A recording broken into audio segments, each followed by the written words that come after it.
My name is Elizabeth Howell, and for this video I will be reporting on the Ryanair flight 4987 that was diverted over Belarus back in 2021, and I will be taking the perspective of defending the Belarus government's decision in this matter. So a quick overview of the situation is on May 23rd, 2021, there was an email detected regarding a bomb threat on FR 4987. This email, easiest way to describe it is to directly quote it. The email stated, "We, Hamas soldiers, demand that Israel cease fire in the Gaza Strip. We demand that the European Union abandon its support for Israel in this war. We know that the participants of Delphi Economic Forum are returning home on May 23rd via flight FR 4987. A bomb was planted onto this aircraft. If you don't meet our demands, the bomb will explode on May 23rd over Vilnius." So that's a direct quote from the email.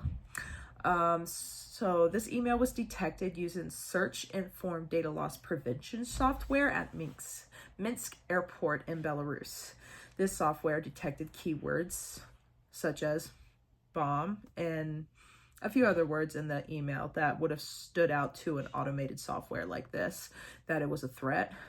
And since this threat was found, it was determined that the flight needed to be diverted. So the flight was diverted to Minsk Airport, where after it was diverted in the direction of Minsk Airport, a fighter aircraft from Belarus guided the aircraft to the airport to ensure a safe landing. Upon landing, Belarus checked the airplane and no bomb was actually found, so it was a false threat. And a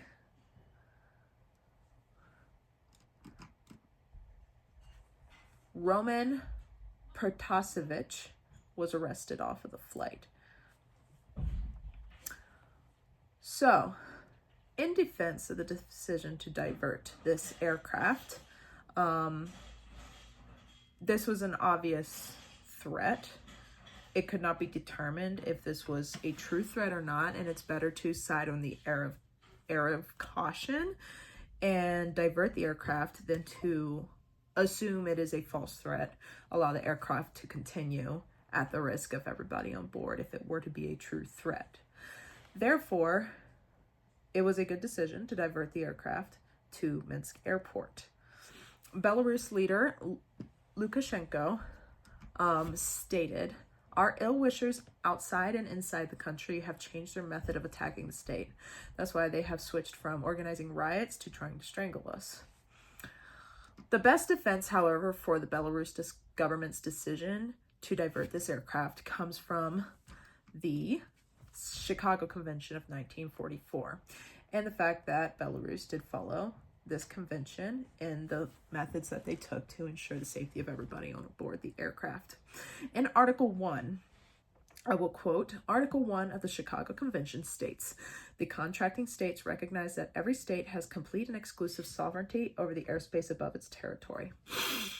Flight 4987 was diverted while still over Belarus airspace, and Belarus airspace is within the jurisdiction of Belarus. So we were following the Chicago Convention of 1944, Article 1, in choosing to divert that aircraft. Article 9 states, each contracting state, under such regulations as it may prescribe, may require any aircraft entering the areas contemplated in subparagraphs A or B above to effect a landing as soon as practicable, therefore, after some designated airport within its territory. Belarus does have the right to divert an aircraft to land as soon as it is able to. Article 10 is a little bit more applicable to this scenario. Every aircraft which enters the territory of a contracting state shall, if the regulations of the state so require, land at an airport designated by that state for the purpose of customs and other examination. This scenario falls under other examination. There was a bomb threat on board the aircraft, therefore the aircraft needed to be examined to determine if it was a true threat or not. and ensure that everybody on board was safe before it continued. Therefore, it was diverted to Minsk Airport, which was the best location to continue with this investigation. Article 16 of the Chicago Convention states, the appropriate authorities of each of the contracting states shall have the right without unreasonable delay to search aircraft of other contracting states on landing or departure and to inspect the certificates and other documents prescribed by this convention. So under Article 16, Belarus does have the right to search aircraft of other contracting states if they deem it necessary. And this is on landing or departure, and after the aircraft was legally diverted to Minsk Airport, it had landed, and therefore Belarus has the right to search the aircraft.